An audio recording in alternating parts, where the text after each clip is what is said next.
कुछ कहले रहलो याद बा? ऐसन तो कोनो बात ना याद आवत ह। अच्छा तो कटनी हो गई तो भुला गइल? ओहो, अरे बताइबू कि बुझनी बुझाइबू? आ तू का इतना भूमिका बनावेलू हो? कौनो बात सीधे सीधे ना बोल सकेलू?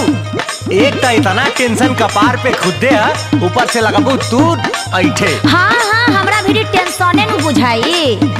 काम निकल गइल ना, नहीं याद आवता तो सुन याद करावतानी।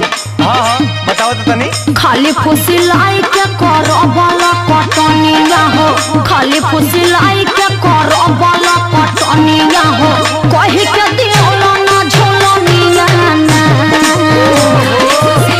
ई बात है, सीधे तो बतावे के चाहत रहल।